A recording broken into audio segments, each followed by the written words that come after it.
Amidst a bloody red aura, a warrior stands with eyes glowing like hell, clutching his sword and ready to kill, while sparks fly around him. Energy ignites in his fists, making a terrifying sound announcing the start of the attack. This fire-wreathed fighter rushes at tremendous speed amidst the astonishment of those around him, releasing a hot breath from his mouth. Suddenly, a man holding a fan with cold features blocks his way, asking him mockingly what he thinks he is doing, revealing he is just a fraud claiming to be a dignified elder. The fiery fighter's anger ignites, attacking the young scholar and mocking him for being just a small researcher who knows nothing. But in the blink of an eye, blood scatters everywhere, as the fighter is cut down, and his attack blocked by a swift movement from soldiers next to the young scholar. The massive body falls to the ground covered in blood, while the young scholar stands above him with emotionless features, and the scent of blood wafts through the place. Soon the sky begins to weep, and rain pours heavily to wash away the blood, and the smell begins to fade gradually as the young man leaves the battlefield. This young man is not just an ordinary scholar, but a person born with the heavenly military body, a rare gift that makes his five senses developed to an extreme degree. It is a talent that appears only once every 100 years, transcending the logic of ordinary humans. If he wants to see, his eyes can penetrate curtains of rain and distinguish details of a distant palace, and he can detect a single drop of water falling with infinite precision. As he walks in the rain, two guards behind him talk mockingly, describing him as the unlucky scholar who wanders the Murim Alliance causing trouble instead of letting them rest. One of them complains that this scholar disturbs their peace and food with his movements. His companion asks him derisively if he thinks the scholar hears them, to which the other replies that the rain is heavy and no one can hear through it, suggesting they leave. But the truth is that he hears. He can pick up sounds across vast distances even amidst the noise of heavy rain. And among all those supernatural abilities, his insight remains the most terrifying feature. His memory goes back. When he passed the civil service exams at the age of 19, he simply believed he was smarter than others. But after joining the inspection office in the Murim Alliance and looking through the archives, he realized the truth of his possession of the heavenly military body. He could interpret the secrets of combat manuals with a single glance, and master them without any difficulty, which made him arrogant about his power and fearing nothing. However, his collision with the reality of the Jianghu, full of masters and monsters, woke him from his stupor. He quickly realized that someone with his abilities would become a target for everyone, and because he prefers books to martial arts anyway, he decided to hide his true abilities and what he could become. His future and the path he would take became unknown even to him. In the present, while feeling a special longing for his mother on this day, he stands inside a majestic palace. The silence is broken by a voice asking if he is the scholar Cheon, as he was summoned by the leader of the Namgung clan. Namgung Hak, the clan leader, appears with stern features and a blue aura surrounding him. He is the man the world gave a terrifying title, as one of the three swords of heaven. The leader stands before him with an aura of explosive blue energy filling the hall with terror and majesty. Cheon feels extreme tension, as if the leader is looking directly through his soul and revealing his secrets, wondering to himself why a man of this greatness would be interested in someone like him. The Namgung clan leader begins his speech with blunt frankness, cutting all introductions, so the young scholar wonders with a face covered in despair and seriousness if he has discovered the truth of his physical constitution. But he quickly moves past that with a strange request. He begs him sharply to turn his youngest son into a human being, in a clear reference to this son's misconduct.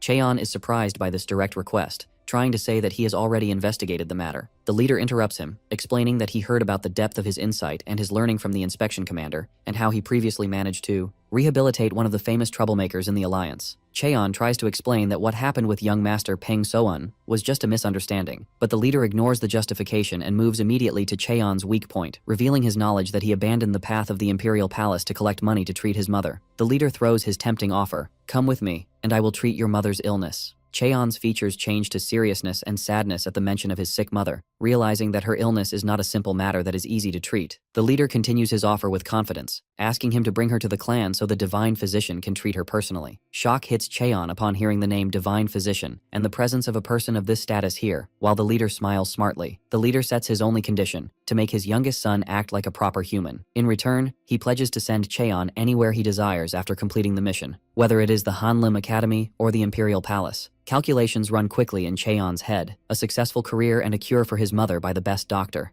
A firm and scary look forms in his eyes as he accepts the mission, vowing to make that son a human no matter the size of his mischief. The scene shifts to another place, where a reckless young man screams, cursing a maid, while water splashes in her face. He scolds her angrily for bringing a bowl of water instead of a wet towel as he requested, showing an exaggerated reaction. He raises his hand threatening to hit her, complaining about losing his focus because of her before his duel, calling her trash. At that moment, Cheon enters the room quietly, distracting the angry young man. The young man mocks him immediately upon seeing him, guessing from his appearance that he is the new writing teacher. Cheon confirms this, so the young man wonders with boredom why his father keeps sending these trivial scholars to him. The young man smiles maliciously, describing Cheon as vulgar and trivial. Cheon replies with a provocative smile, relaying what the patriarch said about his son, that he lacks knowledge and has many flaws. The young man's anger ignites and he smashes the table with his fist, screaming in the new scholar's face. Cheon watches this explosion calmly, noting that the young man does not hide his emotions and gets angry easily, then comments coldly that he seems to have piqued his interest now, while the maid trembles in fear in the background. The young man calms down a little, impressed by Cheon's boldness and courage, which he hasn't been used to before. He approaches him with sharp features, admitting that no one dared to speak to him, Namgung Mo Baik, in this way before. The young man proposes a bet. If Cheon doesn't run away by the end of the day, he will acknowledge him as his master and teacher. Cheon accepts the challenge immediately, but Cheon is not satisfied with words, asking smartly to leave concrete proof, because words are easily forgotten. Young Master Mobek looks at him with surprise and annoyance, denouncing the request for a contract for such a matter, describing him as a meticulous and obsessive scholar. In the end, the young man agrees mockingly, showing willingness to write 10 contracts if he wants, unaware of the gravity of what he is doing, while finding the matter interesting. With a cunning smile, Cheon decides inwardly to provoke his opponent a little to reveal his true mettle, suggesting adding some bets to the contract to increase the tension. Mobek agrees with great enthusiasm, considering this eccentric scholar loves competition just like him. Mobek reveals his brutal condition, his eyes gleaming with madness. I don't need money, but if I win, prepare to live as my slave for a whole year. Cheon considers this condition extremely childish, but agrees to it, finding some amusement in it. He hands him the written contract, so Mobek coldly praises his handwriting, then asks him to follow him to teach him a lesson himself. Mobek leaves the room laughing madly, vowing to teach this scholar the cruelty of reality, while Cheon watches him quietly. Cheon analyzes the young master's personality, describing him as quick to anger, genuinely enjoying things, and acting with an open heart, just like children. In the crowded city market, Mobek's eyes shine like a small child upon seeing a noodle shop, forgetting his dignity completely, while thinking about how to fix that rude bastard's habit, referring to Cheon. While walking, Mobek notices a huge warrior with a fierce appearance, then smiles maliciously, seizing the opportunity. With all his might, he slaps him on the back. The warrior screams angrily, asking who dared to do this. Mobek pretends innocence and confusion in front of the angry warrior, asking about the meaning of this shouting. And with a malicious move, Mobek points his thumb towards Cheon standing behind him, telling the warrior, ask him the reason, trying to implicate his teacher in the fight. Mobek mocks Cheon internally, describing him as a scholar who only reads books, eager to see the terror of reality painted on his face. The warrior confronts Cheon with sharp looks, asking him sharply if he is the young master's follower, demanding an explanation. Cheon watches the situation with precise and cold analysis. He notices that the warrior did not draw his sword despite the insult, and that he is not from the evil factions, and is a stranger to the area because he dared to speak rudely to Mobek, making him a perfect target for picking a safe fight. But suddenly, Cheon steps forward and bows with extreme respect to the warrior, offering a polite apology on behalf of the young master, surprising everyone. Cheon's sharp eyes fall on the 3-colored tassel tied to the warrior's sword hilt, so he smiles, saying, "You must be a warrior from the Songhui sect." The warrior is astonished that this stranger knows his identity, so Cheon continues, revealing confidently, "Of course I know, for I work for the Muram Alliance Inspection Office." Cheon continues to corner the warrior with information, reminding him of an old incident where his sect leader caused severe damage and had to pay bail, pointing out that it is confidential information known to only a few. Cheon whispers in the warrior's ear that he was the one who handled that case himself, so the warrior realizes with horror that he is standing before the mad scholar he heard about. The warrior's attitude changes completely, starting to apologize and sweat profusely in front of investigator Cheon, while the latter laughs to himself, wondering if his nickname has spread this much. Mobek stands stunned in the back, not comprehending why this strong warrior bowed and feared a mere scholar so suddenly. Cheon and Mobek leave the place, while Cheon waves goodbye to the warrior, and Mobek burns with anger at how the situation turned completely around. Cheon tells the warrior that Mobek hit him on the back to get him into trouble with him. The warrior feels pity for Mobek for getting involved with such a teacher, while Mobek notices the looks of pity from the warrior, which drives him crazy. Mobek wonders what these two are whispering about and feels angry. At the same time, Cheon's eyes shine with a demonic look, announcing in his secret thoughts that things will start getting exciting from now on. Mobek stops Cheon and asks him with urgency and anger, "What on earth did you say to that warrior?" Cheon smiles with feigned innocence, saying, "Nothing, I simply offered a polite apology." Mobek stares at Cheon with intense rage, realizing that this scholar is not an ordinary person, and decides inwardly that he must crush this arrogance completely because he has started to genuinely hate him. Mobek watches Cheon's side profile, noting that he possesses a true noble aura completely different from him. While walking, his eye falls on a man eating noodles, so he smiles maliciously. He suddenly screams at the man, asking him to get out of his way. Then he kicks the noodle bowl with his foot forcefully while announcing that he is a son of the Namgung family. The bowl flies in the air amidst the astonishment of those present, while Cheon looks coldly, wondering the reason for this reckless behavior. The food spills on the ground, causing a chaotic mess in the place. Mobak stands proudly amidst the chaos while people whisper around him in fear. Mobak looks maliciously towards Cheon, vowing to him in secret that he will pay the price for challenging him by involving him in paying the costs of these damages. He then steps forward confidently and tells everyone that the scholar standing here will explain what just happened. Mobak mocks internally, believing that Cheon won't be able to pay. Mobak grabs Cheon's collar and whispers to him challengingly, asking him to use his clever tongue to try to solve this mess. So Cheon answers him calmly that he will fulfill his wish if that is what he wants. Cheon steps forward while Mobak looks at him suspiciously, while members of the gang controlling the market whisper. Cheon feels the hostile looks surrounding him, realizing they are directed at him. He raises his hand and addresses the street merchants, announcing a sudden decision regarding the noodle stall, and tells them that all protection fees for the street will change from now on, and points to Mobak, declaring that the management of these fees will be under the supervision of the son of the Namgung clan himself. Mobak stares at Cheon in astonishment, while the latter smiles cunningly. While Mobak refuses internally the idea of managing such a filthy street, Mobak tries to object to using his clan's name, but stammers angrily. Members of the Dosik gang interrupt them, screaming that they are the ones collecting fees, and threaten Cheon for crossing his limits. Cheon intervenes, criticizing their bad management, and claims in front of everyone that the young master will punish them personally in the name of his clan for their continued extortion, leaving Mobak confused.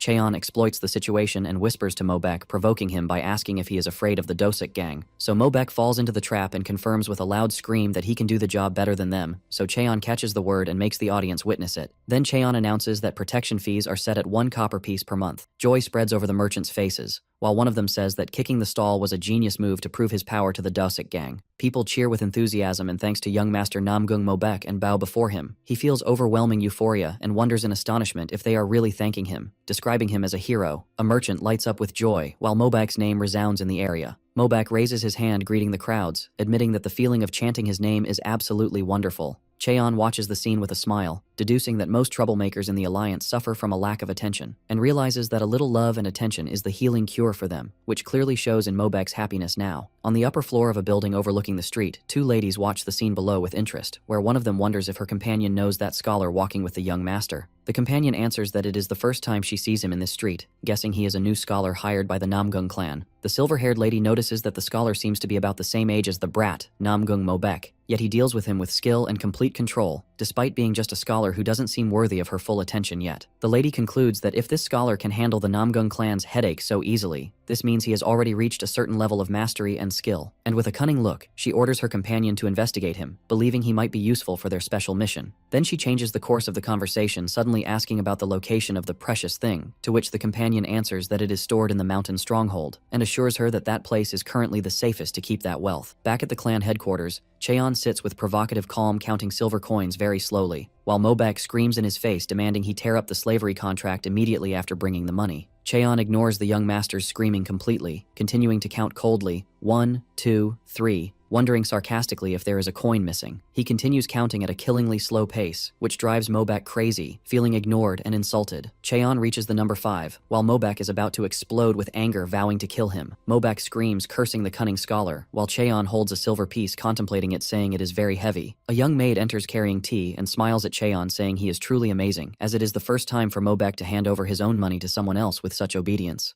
The maid whispers to herself happily, describing the young master as trash scum, but Cheon hears her clearly thanks to his senses. The girl is terrified and apologizes immediately, claiming the fever made her delirious. So Cheon intervenes to save the situation, saying he knows a little medicine and will perform some acupuncture on her. The maid is surprised upon hearing that, and remembers her sick mother bedridden for a long time. Cheon tells her he will treat her quickly and asks her kindly to gather anyone else who needs treatment in the clan, so the girl thanks him with a bow of appreciation. A glint shines in Cheon's eyes as he decides to start the rehabilitation process of the brat Mobak seriously, starting with fixing the environment surrounding him. He goes back in his memory, when he was studying medicine in the archives to treat his mother's illness, where he discovered 2 amazing facts. The first fact concerns his mother, who he discovered possesses the supreme purple star body. It is a body blessed by heaven, or in other words, a body with an absolute constitution. He realized her illness stems from this strong physical structure that her human body cannot withstand, which is why she was not affected by any medicine or acupuncture all those years. Luckily, he found that there is only one herb that interacts with her condition, which is the dawn spirit flower, and despite not knowing where it grows, its mere existence in this world gave him hope. As for the second fact, it concerns his unique physical constitution. Being born to a mother possessing the supreme purple star body, he inherited from her the special, heavenly martial body, Once he passed the age of 20, his senses began to develop at a tremendous speed, and his body entered a state of transformation to become the perfect vessel for martial arts, enabling him to absorb any knowledge he desires easily, whether astronomy, medicine, or music. However, every special structure comes with a fatal flaw. The heavenly martial body carries the fate of the shattered army star. Unless he absorbs the energy of the remaining 6 stars of the Big Dipper to stabilize his body, once he passes the age of 20, the Star of Madness will explode inside him, transforming him into a madman controlled only by physical desires, and he will end up with an early and tragic death. To avoid this dark fate, he must find 6 people who possess the star energy, to absorb their energy and prevent himself from turning into a lustful demon and dying young. The echo of one truth resonates in his mind, that only in this way can he save his mother. The scene shifts to a huge building, where a man is thrown with tremendous force from inside to smash the wooden doors and fall to the ground. The man lies in pain, whispering to leave quickly because the place has become extremely dangerous. Someone approaches with steady steps, so the injured man tries to warn him while trembling. But the comer was none other than Cheon, who was looking precisely for the noisiest and most chaotic place, finding before him a scene of destruction and a man sitting amidst the debris drinking wine. Cheon addresses the sitting man, describing him as a brat who cannot control the Star of Madness energy, while the man continues drinking indifferently. The man gets angry and crushes the cup with his bare hand, wondering who dares to speak to him with such disrespect. Cheon reveals his opponent's identity immediately. He is Ping So-eun, son of a Murim Alliance elder, then opens his fan in preparation. Cheon introduces himself with a confident smile, announcing he comes from the Murim Alliance inspection office. Back to the present, the maid notices Cheon is lost in thought and asks if he is okay. He answers her that he was just recalling some old memories. The scene moves to Cheongsim Tea House, where the place has turned into a temporary clinic where Cheon treats patients with needles. He inserts the needles with high skill and precision, while the girl, Hua Young, watches him in amazement. He finishes treating a patient, and presses with his hand on the pain spot to relieve it, amidst looks of gratitude from those present. Hua Young, the owner of the tea house, thinks about the strange contradiction of this man. Previously he treated that brat like a small child, and now he uses difficult long needles with extreme proficiency. She realizes his skill in acupuncture surpasses most doctors, and confirms the correctness of her decision to investigate him. Cheon writes a prescription with ink and brush, while patients look at him with great respect, calling him scholar. An old woman steps forward shyly, offering him some eggs as payment for fees, apologizing because this is all she owns. Cheon smiles gently and accepts the eggs, thanking her, confirming they look fresh and he will eat them with appetite. Then he surprises everyone by giving her the prescription along with a bag of money to buy medicine. The old woman panics and refuses to accept the money, saying they cannot accept that too.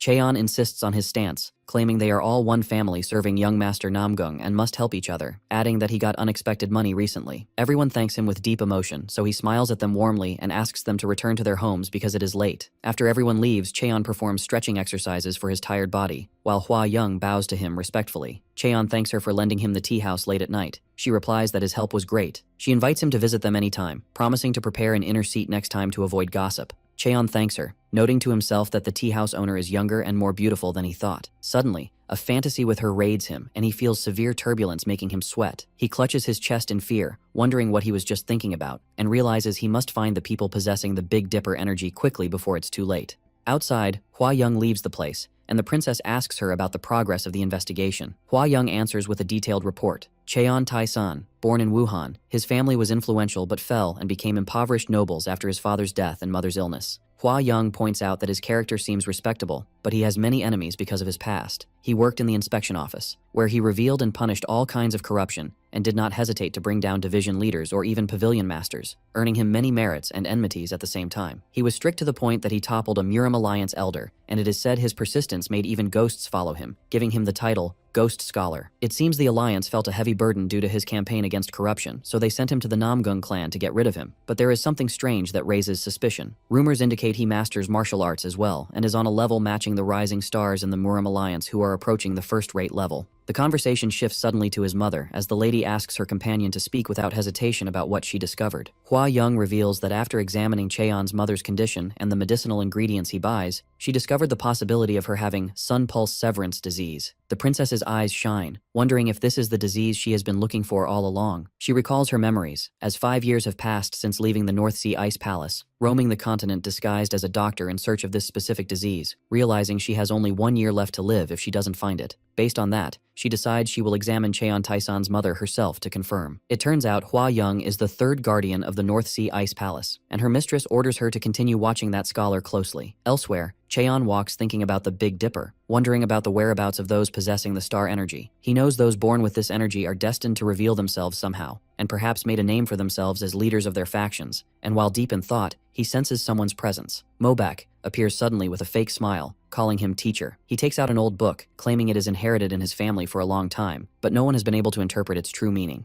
Mobak asks with feigned innocence if this book is a martial arts manual, claiming he will try to interpret it himself this time. And since Cheon is his writing teacher, he asks him to help decipher its talismans, claiming complete ignorance of its content. Cheon looks at him suspiciously, wondering to himself why this brat asks him for a favor and what he is planning. But he decides to agree to break his boredom, saying he will try. Once. Mobak walks away. Cheon notices his malicious smile and realizes he is plotting a new scheme. Mobak laughs in secret, believing that this foolish scholar will fall into the trap of chi deviation if he tries to interpret the book like the others. Cheon realizes the shock, wondering if this brat just handed him a secret manual of the Namgung clan. Mobak lies on the grass comfortably, mocking Cheon and daring him to try to understand the book. Mobak believes the manual he gave is not just a normal text, but a martial art that caused the destruction of countless Namgung clan geniuses. He knows that attempting to interpret the chants will lead to blocking the meridians one after another, which will inevitably lead to falling into chi deviation, so he laughs madly watching from afar waiting for Cheon's fall. But Cheon sits quietly under the clear sky, reading the book carefully. He reads the phrase,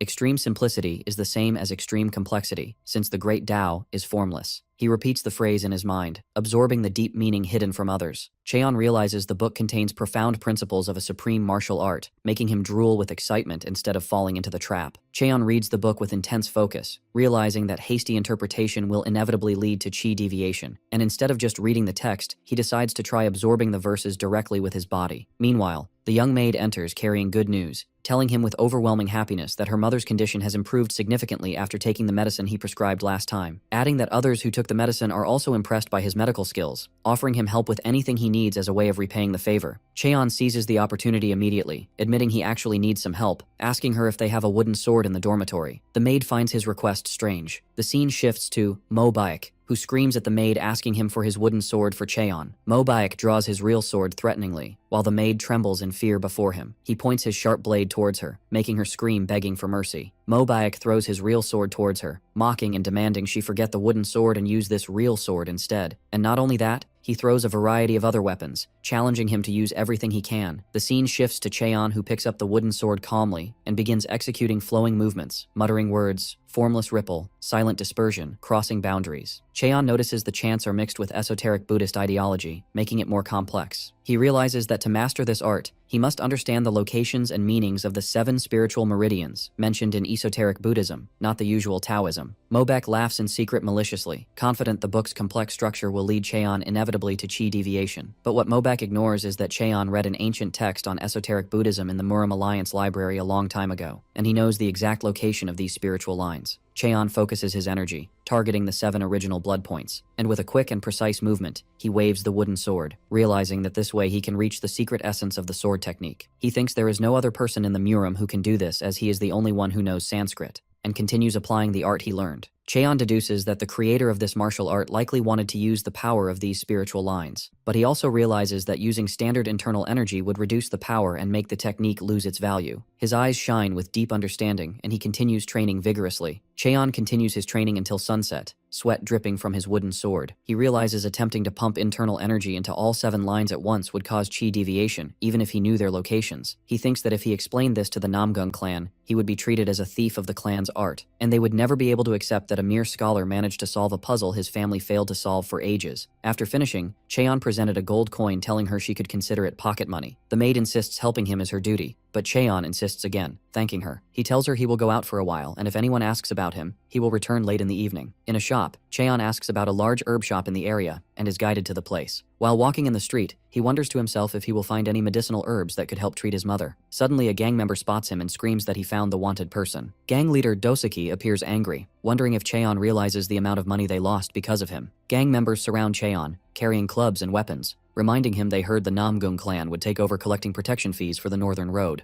Doseki asks Cheon to tell the clan to let them collect fees again, so Cheon asks him coldly for the reason driving him to do that. Cheon threatens him that if he has a complaint, take it to the young master, warning him against risking his only life for mere protection fees, asking him challengingly if he really thinks he is capable of dealing with the Namgung clan. Doseki laughs mockingly, revealing they know he has no real power, and that someone leaked this information to them. Cheon realizes immediately that someone paid them to get rid of him. Cheon opens his fan with a calm smile, guessing the identity of the person who got him into this situation. He asks them sarcastically if they have ever heard of a Murim scholar. Gang members surround him from all sides, while Cheon asks if they ever heard of a scholar using a fan to fight. They mock him, wondering why they would need to know a fan dance, and Doseki orders his men to teach him a harsh lesson. Doseki smiles savagely, asking his men to give him a gentle massage. One of the men attacks with a high jump, while Cheon stands firmly. Cheon asks if they know a certain fact, confirming he became certain of it after reading a book a short while ago. Cheon closes his fan and blocks the man's strong blow with total ease. Cheon explains that the energy of spiritual meridians acts like a wave, and with a swift movement, he strikes the attacker with the fan, sending a shockwave that knocks him to the ground and makes him scream in pain. Cheon looks, noting that the wave amplifies from a single point and spreads outward. Doseki is stunned, wondering in terror if this bastard actually learned martial arts. Gang men retreat in fear, apologizing to Cheon and admitting they did not show proper respect to the scholar. Cheon smiles cunningly, asking them why they suddenly act like chivalrous heroes, and asks them to stop this nonsense because he still has matters to check. Doseki trembles and asks him to wait a moment. Moments later, Cheon asks for his name. He answers with a trembling voice and swollen face, Ibdo Swiggy. Cheon realizes he means Doseki, and warns them all while they are kneeling before him that if he hears a mere whisper about them collecting protection fees on the northern road again, he threatens to break every bone in their bodies personally, and make them crawl on the ground for the rest of their lives. The gang members thank him with fear and gratitude for letting them go easily this time. As they leave, Cheon stops suddenly, realizing there is still something else he must check, causing Doseki anxiety again. Doseki and his men continue apologizing in fear, while Cheon opens his fan coldly, wondering if he should continue disciplining them a little. After some time, Cheon reaches the Hall of 100 Herbs, the largest herb shop in the area. He notes the shop is huge, thinking to himself that if his opponents were a bit stronger, he could have tested the depth of the technique better, considering what happened a wasted opportunity. He enters the shop remembering how the spiritual wave energy left nothing intact before it, thinking of making a fan out of iron to withstand his power. Inside the shop, Mo Beck spots a familiar person, stopping suddenly, forgetting what he came for. He sees a beautiful lady with silver hair, stunned by her breathtaking beauty, considering her one of the 3 most beautiful women he has seen in his life. But he is surprised when Mobek suddenly appears in front of her, introducing himself as from the Namgung clan, asking her with unusual politeness for her name. The princess looks at him coldly, wondering what this brat is doing here, telling him she has a lot of work and asks him to leave. Mobek insists on knowing her name before leaving, so she interrupts him saying she is a doctor and only stopped to buy some herbs. Mobek is surprised she is a doctor, remembering immediately rumors about a female doctor treating people for free in Hefei recently. He asks if she is Lady Young Sobin. She nods affirmatively. Cheon thinks to himself that a beauty like her offering free treatment must have an ulterior motive. At that moment, Mobek pretends to be in pain suddenly, claiming his head hurts badly and asks her to examine him. The princess refuses coldly, saying she is busy and will see him later, as Mobek tries to chase her. Cheon appears suddenly in the shop, surprising both. Mobek asks him what he is doing here. Cheon answers simply he came to buy necessary herbs,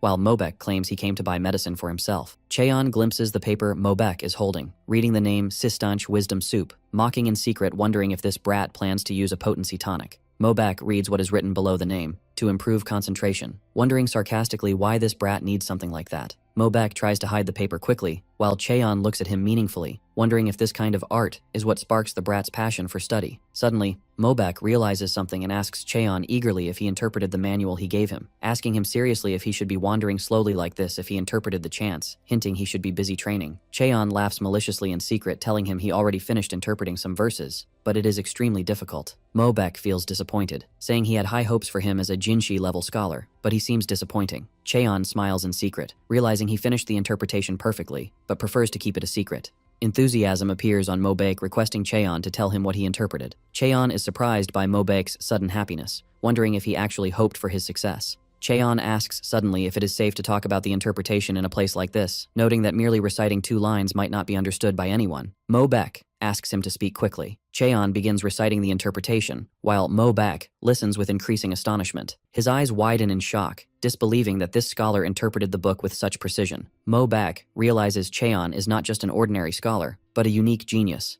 as his interpretation matches exactly the interpretation said to be closest to the truth in his family's history, and none of the 5 scholars he hired previously managed to show such ability in this short time. Cheon asks in astonishment if Mobek really understood what he said. Cheon confirms with a confident smile. Mobek screams, calling him writing teacher with great enthusiasm, while Cheon looks at him wondering about this sudden shift in his attitude. Mobek tells him guests from the Yuge clan will visit them the day after tomorrow, and Cheon asks coldly what that means. Mobek explains that among the guests is a friend his age named Yuga Do-won, so Cheon remembers seeing him a few times in the alliance, though Do-won doesn't know him. Mobek asks Cheon to attend the gathering too, tempting him with good food and fine wine. Cheon realizes in secret that Mobek wants him to help in this usual gathering of brats, which explains his need for wisdom soup. Cheon remembers the Yuja clan values knowledge more than martial arts, and Yuga Do-won is known for his high education compared to other young masters. And it is said he loves showing off in these gatherings using the 4 arts: poetry, music, calligraphy, and painting. Cheon smiles sarcastically in secret, realizing Mobek wants to use him as someone with nothing to demand but pride, to enter a battle of pride with other brats. Cheon's eyes shine with excitement,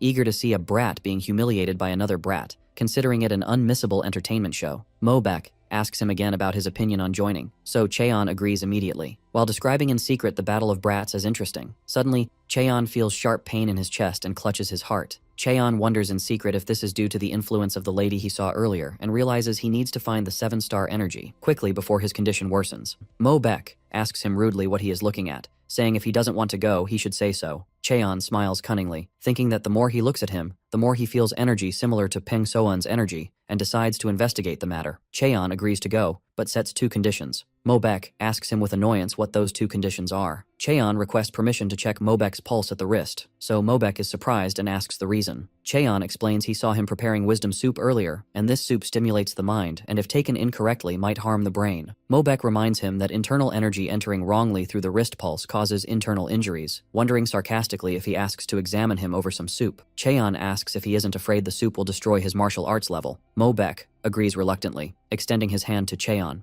Cheon holds Mobek's wrist, deciding to inject a little spiritual energy to see the reaction. Hoping his visit to the Namgung clan won't be in vain, Cheon feels faint but certain energy, wondering in astonishment if this is the Wookiee star. Mobek asks anxiously if there is a problem, so Cheon reassures him with a broad smile that everything is fine, and his brain energy is strong and the medicine won't harm him. Mobek feels chills from Cheon's strange smile, believing he is impressed by his intelligence. Mobek asks about the second condition, so Cheon answers with a sly smile, watching your training. Mobek is surprised and asks why he wants that. Cheon explains that an ancient clan like Namgung has its own symbols and path, and to interpret the chants in the book accurately, he needs to understand the principles of the clan's other martial arts, and watching Mobek's movements will help him understand the meaning accurately. Mobek expresses his surprise at Cheon's interest in watching his training, noting that scholars usually look down on martial arts and consider them barbaric movements. But he agrees enthusiastically, considering that Cheon's desire to observe the training to genuinely interpret the chants is what makes him a true scholar. Mobek plots maliciously in secret, deciding that he will make Cheon interpret the manual he is currently learning as well. If he succeeds, it is good, and if he fails, it doesn't matter. Mobek agrees out loud, but sets a condition that Cheon must interpret the martial art he is currently learning too. Mobek asks Cheon to come tomorrow, while Cheon smiles cunningly in secret, realizing that his plan is going well. The next day, Mobek asks eagerly whether Cheon will show him the interpretation or not, so Cheon answers coldly to forget about it and hands him a book.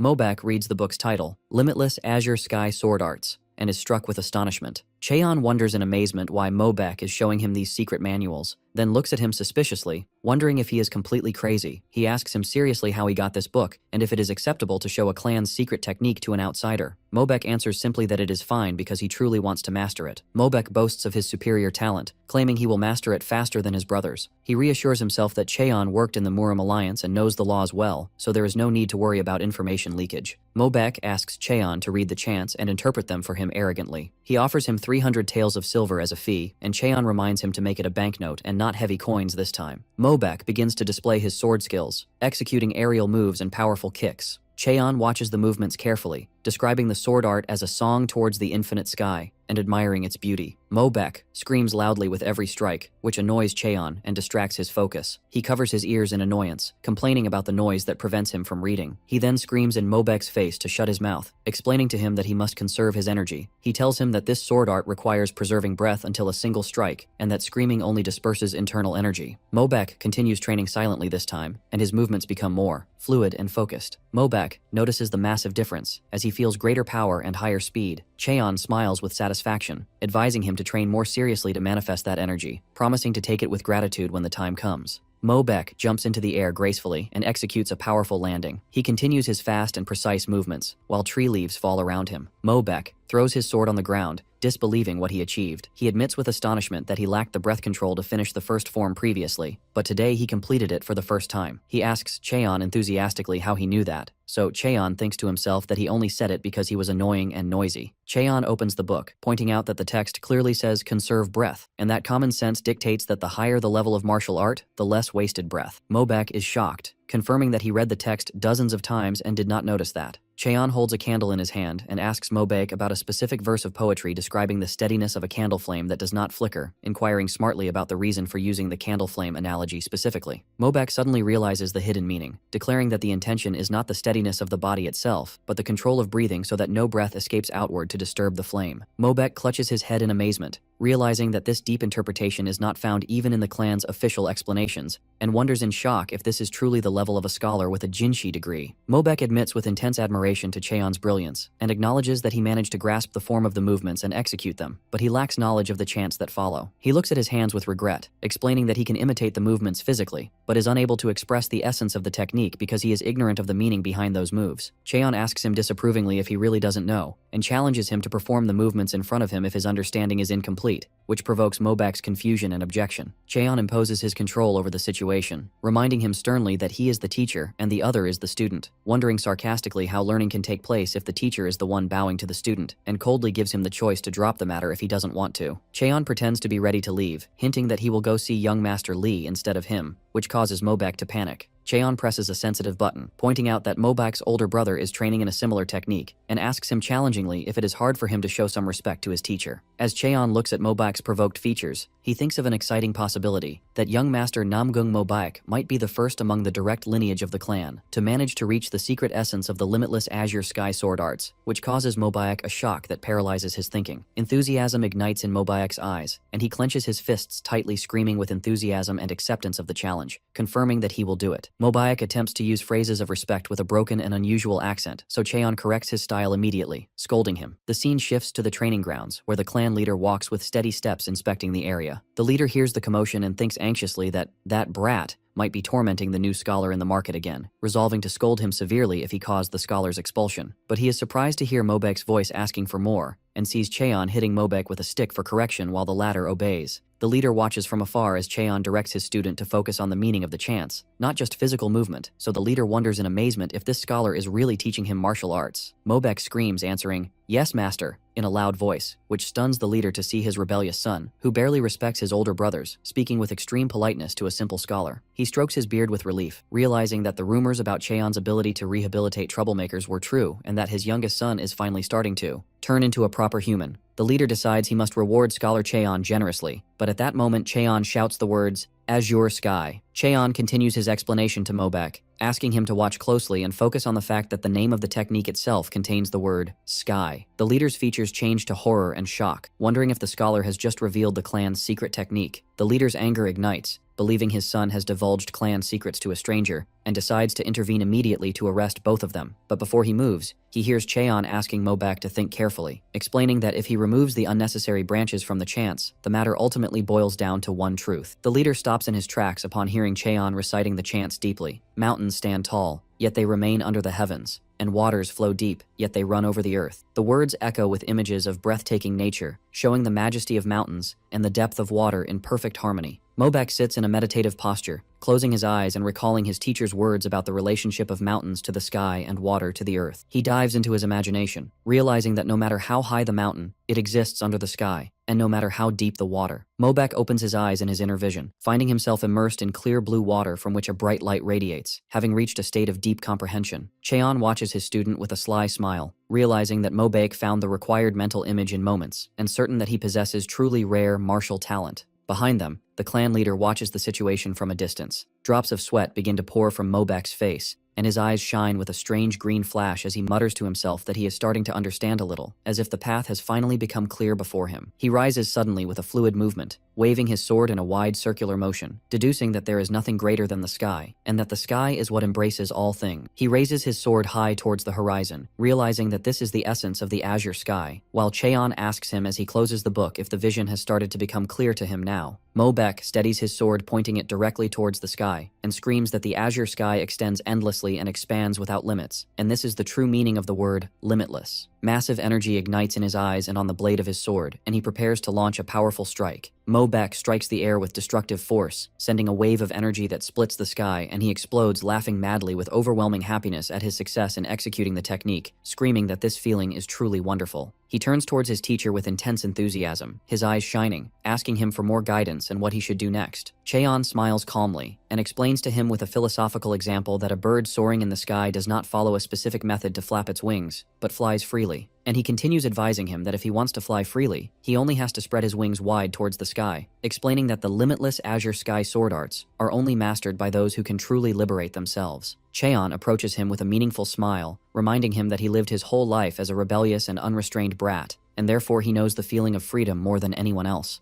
Cheon's words fall like a thunderbolt on Mobek's ears, so he stands stunned, absorbing what was said to him. He places his hand on his chest, wondering in amazement if his reckless lifestyle was the reason for his understanding of the meaning of freedom. He begins to laugh hysterically and intermittently, disbelieving the strange irony. He looks at his trembling hand, admitting that chills run down his spine, and realizing with irony that he previously prided himself on understanding the essence of martial art, but he was delusional. Meanwhile, the features of the clan leader who was watching everything change, admitting in his heart that his own realization was incomplete, and that his vision was narrow due to the weight of responsibility placed on his shoulders as the clan patriarch. He leaves the place with heavy steps, realizing that he would never have been able to reach the true essence of this martial art, considering it a natural result. He whispers to himself bitterly as he walks in the corridors that he never lived a single day freely, while Mobek screams in the courtyard, wondering about the nature of this new feeling sweeping through him. Mobek floats in his imagination amidst a golden space, realizing that all along he lived as a brat just to feel freedom, rejecting and denying everything around him. But now he wonders if this explosive feeling inside him is true freedom. Cheon watches his student, noting that he is walking a path similar to Peng Soun, and might be even faster than him in development. A cunning and evil smile appears on Cheon's face, deciding to move to the next stage of his plan, invoking the fact that the Big Dipper group consists of 7 stars: the Greedy Wolf, the Great Gate,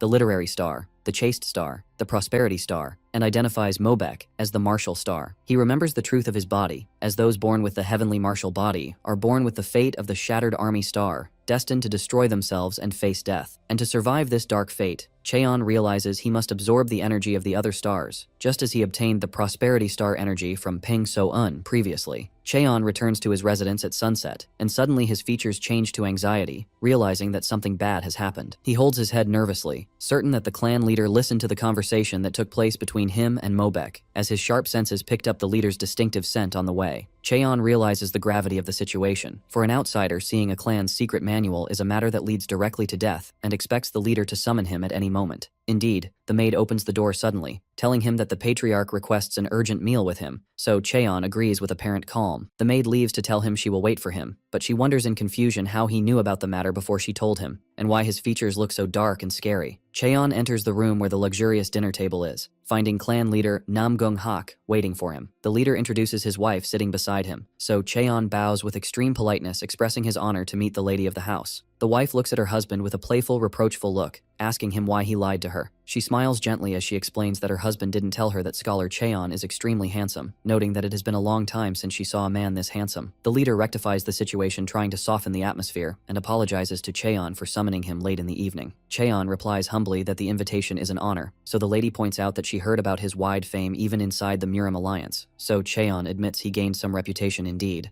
The lady smiles, clasping her hands with admiration, considering that calling the elimination of corruption and vice infamy is something to be admired, not ashamed of. The lady changes the course of the conversation, asking Cheon if he knows a poem or a melody that speaks of fighting injustice, likening him to the subject of the poem. Cheon fulfills her request skillfully, reciting verses of poetry saying, "Injustice cannot rise above the towering pine, and the winds will inevitably shake it," while happiness appears clearly on the lady's face. She praises him, saying that what she heard was true. He is not only versed in poetry and calligraphy, but in painting and music as well. Cheon tries to be humble, saying they are just hobbies, and while the friendly atmosphere prevails, he begins to wonder inside himself if his previous anxiety was unnecessary. Suddenly, the leader slams his hand on the table forcefully, cutting the laughter and changing the room's atmosphere in an instant, amidst his wife's astonishment and Cheon's silence. The leader's eyes glow red amidst the shadows, and he orders Cheon in a commanding and scary tone to stop the pleasantries and start talking about official business, demanding complete honesty. The leader narrows his eyes threateningly, reminding Cheon that he knows well that viewing the secret techniques of this clan is a crime punishable by death. The leader confronts him with a direct and sharp question about whether he saw the chance of the clan's secret technique, while sweat pours from Cheon's face, who realizes he is cornered. The leader repeats his question with a voice filled with anger and threat, trying to extract a confession. Cheon realizes the leader knows about the conversation between him and Mobek and feels immense pressure crushing his chest, thinking of a way to survive this situation.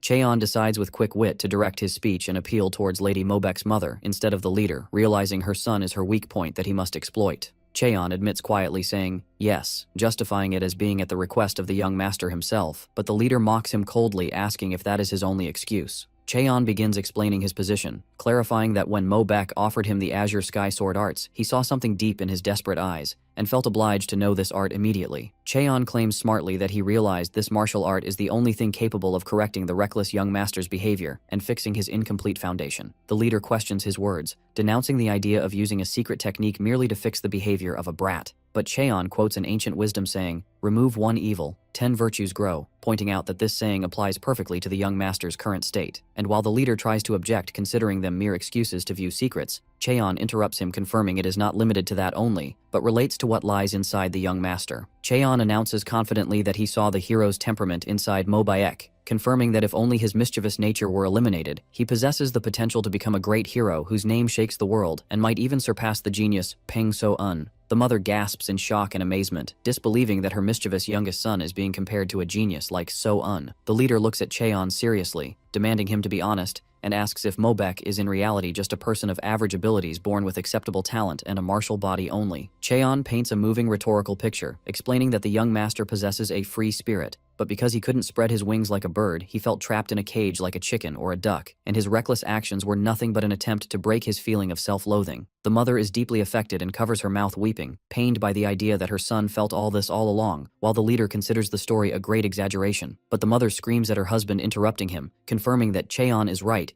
and blames herself and her husband because they didn't try to understand their youngest son's heart and sufficed with scolding him for his waywardness. The lady of the Namgung clan places her hand on her chest in pain and thanks Cheon with a trembling voice because he helped her realize the extent of suffocation her youngest son felt all those years. But the emotional moment is broken by her husband, the leader, screaming suddenly, reminding her sharply that one of the clan's great arts has been leaked to an outsider, which is something that cannot be simply overlooked. The wife starts and confronts her husband with tears in her eyes, admitting she is not a martial artist and doesn't understand these matters. But as a mother, the arts of Azure Sky, or even the Emperor's sword, are worth nothing compared to her son's life, and announces her readiness to sell those secrets gladly to save him. The leader stares at her in astonishment while she continues her speech firmly, confirming that her mischievous son is more precious to her than any martial arts manual. Suddenly, the lady hits the table forcefully, proposing a terrifying solution to end the predicament, which is cutting off one of Cheon's arms and forgiving him afterwards, as he won't be able to use martial arts, causing Cheon terror and shock in the background. The leader looks with complete seriousness, while Cheon rushes to bow in extreme panic, swearing to them in a loud voice.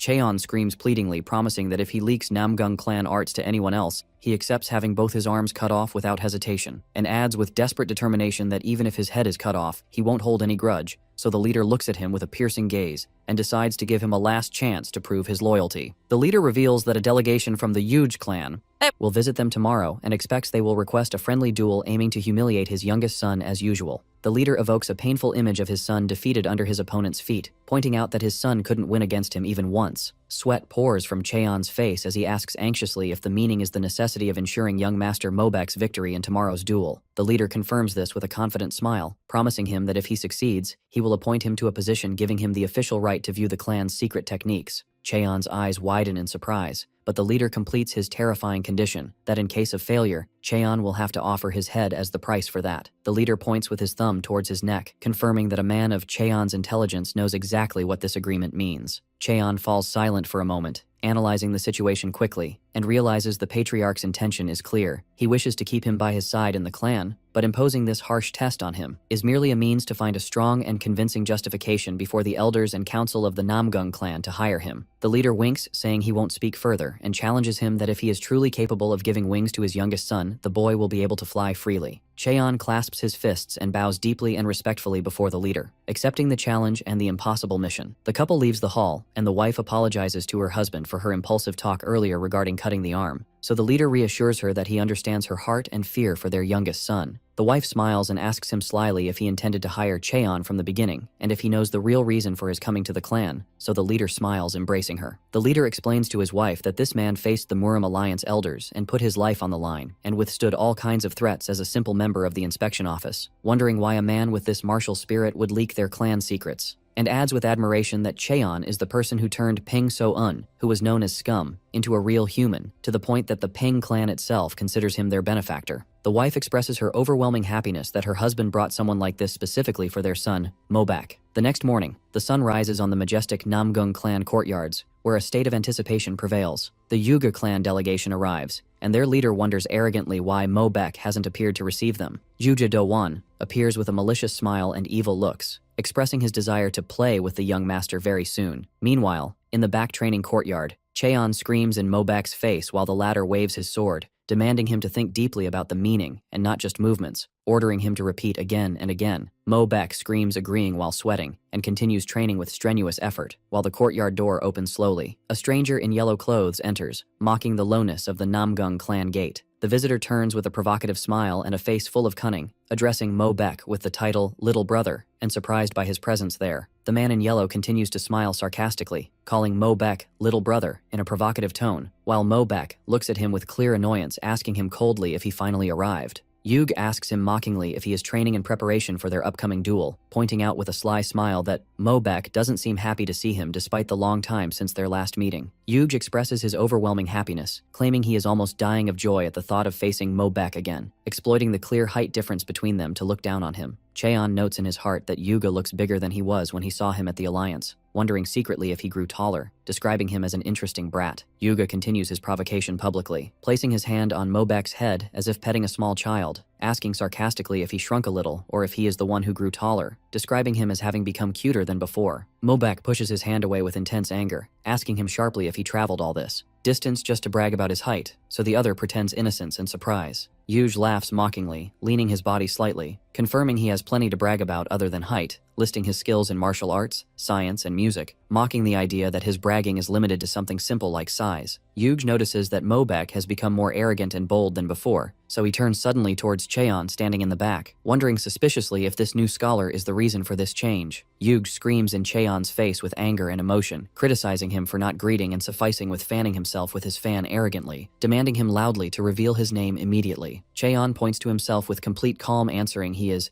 Cheon Tai-san, so Yuga laughs with hysterical mockery upon hearing the name, commenting sarcastically that this man has a short tongue too. Yuge vows to fix both their habits together, but suddenly his features freeze and his eyes widen in shock and horror upon comprehending the name he just heard. A terrifying image of ghost specters surrounding Cheon materializes in Yuge's imagination, and he realizes in amazement that he is standing before the infamous ghost scholar of the Murim Alliance. Sweat pours from Yuga's face, wondering in confusion and shock why such a dangerous person is in the Namgung clan specifically. Yuga looks towards Cheon, connecting events together, realizing this is the same legendary scholar who changed Peng So-eun completely. Cheon approaches him with coldness and confidence, asking him why he is looking at him as if seeing a dead man, increasing the young master's tension and confusion. Juge stammers, denying that quickly, explaining he thought the scholar would stay at the Peng clan, remembering clearly that Peng So-eun told him that. He recalls the memory of his conversation with So-eun, who told him he would take the scholar to his clan for a purpose. So Yuga starts doubting the scholar's abilities, wondering to himself if rumors were exaggerated and he wasn't that great. Yuga remembers that Elder Gal, who holds a deep grudge and buried hatred for him, couldn't possibly let him leave the Alliance with his limbs intact, making him strongly surprised he is standing before him now without any injuries. Cheon interrupts him with a confident and provocative smile, confirming he decides his destination and path himself, pointing out he has current business here to finish. Juge tries to regain his balance, claiming smartly that this is their first meeting despite the many rumors he heard, as if they met before. but Cheon reminds him coldly that they met several times at the Alliance, assuming the young master doesn't remember. Cheon opens his fan, revealing in a meaningful tone that the inspection office investigated young master Yuga when he caused that incident previously, so Yuga laughs nervously, describing him as a rude scholar. Cheon covers his face with the fan, apologizing with clear sarcasm, justifying his words, saying old habits from his work in the inspection office die hard, which might have caused unintended annoyance to the young master. Anger and astonishment ignite in Yuga's face, while Cheon raises two fingers, quietly explaining an additional piece of information for ranking status. While young master Yug is 1 year older than young master Namgung, Cheon is 2 full years older than Yuga. Yuga's features grimace and his face turns red from intense rage, showing signs of suppressed anger. Yuga laughs in amazement and disbelief, admitting to himself that this man indeed possesses enough boldness to challenge senior elders and even the great Gal. Juge asks with disapproval and sarcasm if the 2-year difference means he expects him to use respectful language with him, describing the matter as laughable and ridiculous. His face approaches Cheon's face challengingly, declaring clearly he will continue speaking without formalities, so Cheon replies, giving him a cold choice that he can also speak without formalities if he doesn't like it, asking, "Shall I?" The bright and cunning smile returns to Cheon's face, announcing simply that as the older brother, it is fine, which strikes Yuga with astonishment and shock, making him scream suddenly that he is a bastard. Mo Beck watches the scene in total amazement, realizing in his heart that no matter the skill or age, it is very rare for anyone to dare speak with such comfort and insolence to the direct heir of one of the 5 great clans. Mobek looks at Cheon with a smile of surprise, certain this man acts boldly as if he has no tomorrow, and the firm stance he showed him on their first day was not just acting but his reality. Mobek looks at Cheon with eyes full of amazement and appreciation, admitting to himself that the firmness and sharpness the teacher showed in his stance enforce his respect against his will. At that moment, Yug sees Cheon's dark presence as a massive ghost, ordering him to speak without formalities, then asking him threateningly if he should stop, inciting terror in his heart. Do-won tries to salvage the situation and cover his confusion with a fake cough, then invites them to have lunch together in that garden where they met last year, pointing his finger specifically towards Cheon, describing him as an interesting person. Do-won leaves the place with wide steps, while Cheon waves his fan behind him, thanking him sarcastically for his kindness, then explodes laughing, considering little Do-won much funnier than he imagined. Cheon is not satisfied with that, but calls out in a loud and cheerful voice, "Hey little Do-won," making Do-won freeze in his place, filled with rage. Do-won turns with a face boiling with anger and ferocity, his eyes sparking, but continues walking away, leaving Cheon and Mobak behind. As soon as the guest leaves, Mobak runs towards Cheon with intense enthusiasm, his eyes shining like a child, shouting with admiration and fascination that teacher Cheon is more wonderful and amazing than he thought. He asks him curiously if rumors were true that he sent Elder Gal the Terrifying to hell, and if he really messes with Yuga Do-won in this direct manner without fear. As they continue walking, Mobek asks him eagerly if it is true he turned Peng So-eun into a human being, so Cheon notices with a satisfied smile that respectful language started appearing automatically on the young master's tongue. Cheon tells him he will use respectful language with him too from now on, reasoning that the young master has indeed changed after showing comprehension and understanding, which deserves appreciation. Mobek scratches his head in embarrassment and lack of understanding, admitting he doesn't feel any real change in himself despite the teacher's words. Cheon tells him calmly that Peng So-eun was like that in the beginning too, so Mobek panics at pronouncing the name Bear, warning him in terror that he will be in big trouble if he calls that person by his name without being friends. Mobek confirms with fear that that brother is completely different from him. He throws his fists before speaking and might really kill Cheon, while Cheon replies coldly that they are indeed not friends.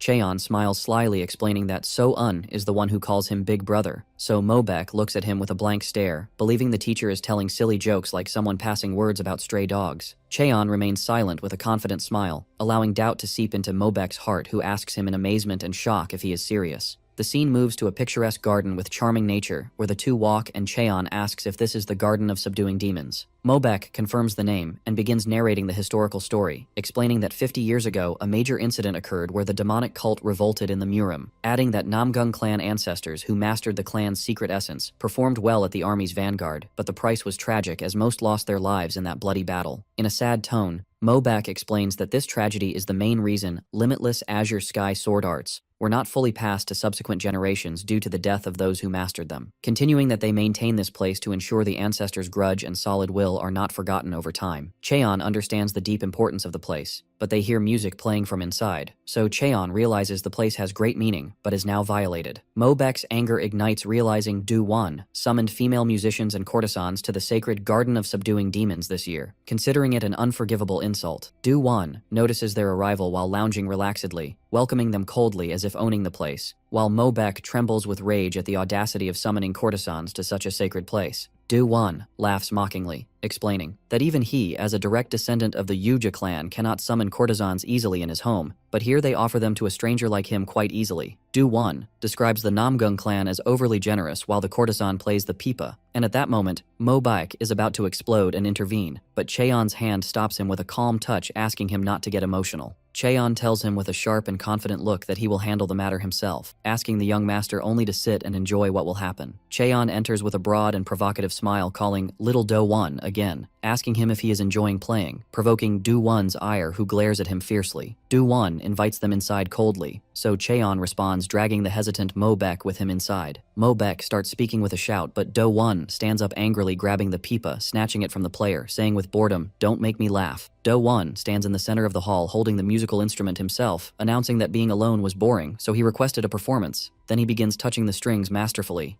Du-won plots in his heart cunningly, believing making the player play before them would be a perfect way to embarrass Mobek and Cheon, deciding to make them listen carefully to realize the difference in level. Du-won's fingers begin caressing the pipa strings skillfully, so sweet melodies resonate throughout the pavilion overlooking the pond, while he harmonizes with his playing, closing his eyes. Cheon listens to the playing, quietly sipping tea, while Mobek stands with crossed arms, and suddenly, Du-won stops playing sharply, placing his hand on the strings, claiming with feigned regret that his thinking was short and limited. Du-won directs his speech to Mobek with a provocative smile, saying that since little brother knows nothing but physical training, he likely understands nothing of music and cannot taste it, provoking Mobek's ire, who yells disapprovingly. Du-won completes his veiled insult with an apology, claiming he forgot to consider Mobek's ignorance of high arts. Cheon watches this scene intelligently, realizing Du-won tries to distract Mobek's mind and provoke his anger before the upcoming duel, describing him in secret as a smart and annoying bastard. With a condescending tone, Du-won announces that for the sake of his ignorant brother, he will present and explain the piece he will play, revealing its name is High Mountains and Flowing Waters. But Cheon interrupts him, suddenly staring at the teacup, explaining that this piece is considered the second among the 10 great songs, and is famous as the melody composed by Boya, mourning the death of Jongziki, the only person who understood his sound and music. Du-won is struck with amazement by Cheon's precise knowledge of music, so Cheon confirms confidently that he knows all 10 great songs, and even plays them sometimes.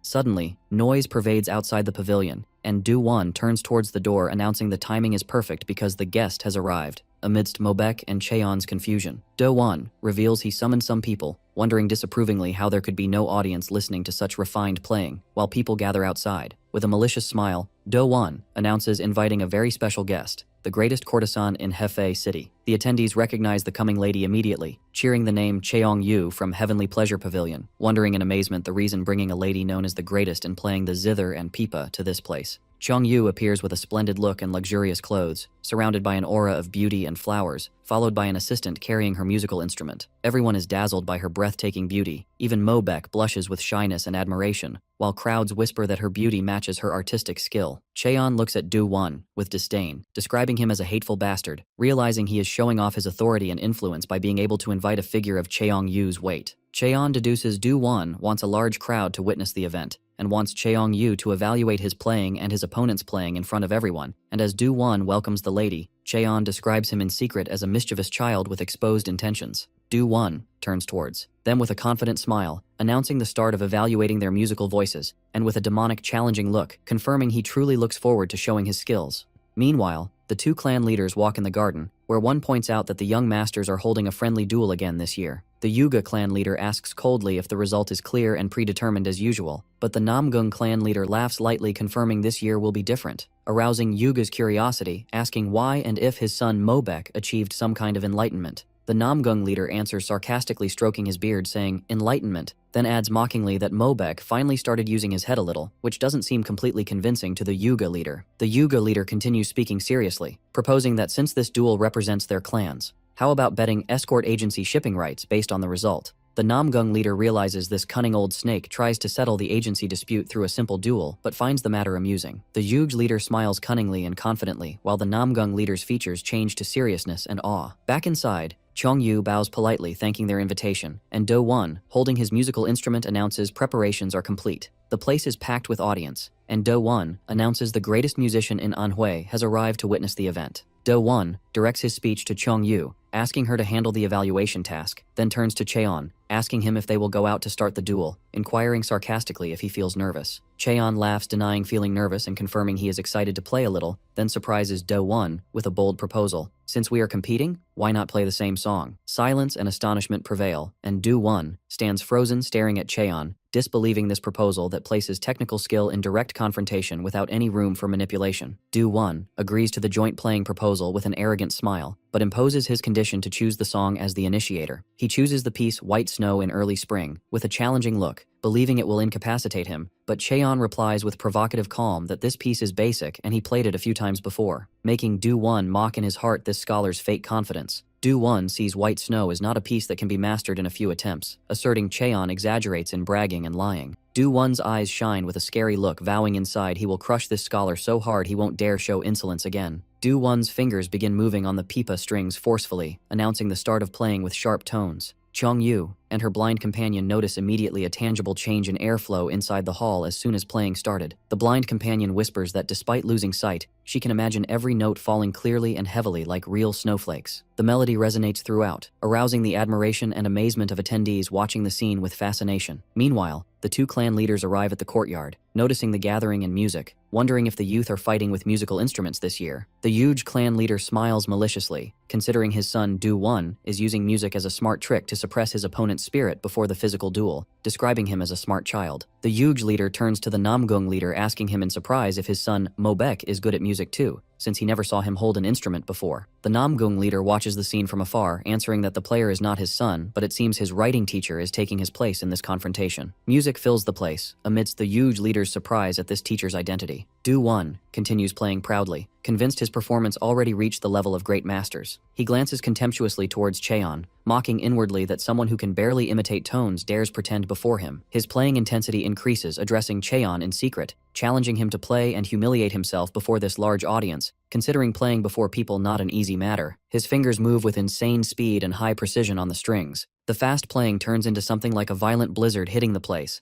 astonishing attendees with the rhythm's power. Do-won's energy flies with the notes, creating a cold and violent atmosphere dominating the hall. Chong-yu comments that fast playing saturated with internal energy raises phantom snow, while the blind companion realizes Do-won fills the void with sound, meaning he didn't learn this art superficially. The huge clan leader looks at his son proudly, recalling he taught him music originally to calm his mischievous nature after causing much trouble, adding admiringly that Do-won reached a level mimicking masters before he realized, encouraging him, silently asking him to break his opponent's spirit from the start. Do-won stops for a moment, panting with a victorious smile, asking Cheon arrogantly for his opinion, calling him an arrogant beginner and demanding him to show his pathetic skills. While Cheon prepares to reply, the Namgung leader asks his wife, whispering who she expects to win, noting Do-won's skills are better than he expected. The wife smiles confidently and calmly, confirming scholar Cheon will win, and when her husband falls silent surprised, tells him to consider it just a woman's intuition. Cheon starts touching his instrument strings with complete calm and intense focus. Suddenly, a single clear and strong note launches from Cheon's strings, causing a ripple in surrounding energy and striking Do-won with a shock, making him tremble. The blind companion analyzes the situation in amazement, explaining they are playing the same song, but their interpretation is completely different. While Do-won focused on the cruelty and coldness of White Snow, Cheon seems to interpret the other side of the song, where a warm and bright feeling overwhelms, as if embodying the arrival of spring amidst snow. Mobek stands stunned by the magnificence of playing, whispering his teacher's name, while Do-won tries to hide his tension and catch up with the rhythm, commenting nervously that his opponent's playing is not bad. Do-won screams in his opponent's face, announcing challengingly and arrogantly that Cheon won't be a match for him no matter how he tries, continuing to play sharply. Do-won's eyes shine with fierce determination, deciding to use his super playing speed to bury everything and obliterate his opponent's melodies completely under the weight of the blizzard he creates. Cheon smiles cunningly, telling himself dealing with brats is very fun when provoked, deciding he has no choice but to use the wave technique. Cheon focuses his spiritual energy skillfully at his fingertips, and with a very light touch, caresses the instrument strings. At that moment, the effect of Do-won's playing starts fading, as phantom snow disappears gradually, replaced by luminous butterflies of energy, amidst the amazement of clan leaders and attendees. Butterflies dance and land peacefully as if spring has actually arrived, applying the true meaning of white snow in early spring, while Cheon realizes with satisfaction that the Seven Stars' energy creates ripples harmonizing amazingly with musical instruments. The courtyard ignites with cheers of the audience who got chills, describing the melody as penetrating their bodies and touching their souls from its magnificence. Cheon looks at his hand in deep thought, wondering if he can use this versatile energy in other things like cooking, for example, while Do-won stands frozen from shock and rage. Do-won breaks the silence, demanding Lady Chung-yu give her evaluation immediately, so the lady bows respectfully, describing the performance as majestic. The lady rectifies, saying her young companion will be more accurate than her in judging sound, pointing to the blind girl beside her, explaining she acquired a supernatural hearing sense exceeding ordinary humans, compensating for vision loss. Do-won is struck with amazement and insult, denouncing how a blind child can be better than Heifei's first lady in evaluation, his features changing to anger, but he agrees finally condescendingly, considering her inability to see guarantees him a fair evaluation far from appearances, ordering her to speak. Do-won stands before the blind girl, sweat pouring from him and tension filling his features, asking her to settle the matter and tell everyone whose playing was superior, him or Scholar Cheon.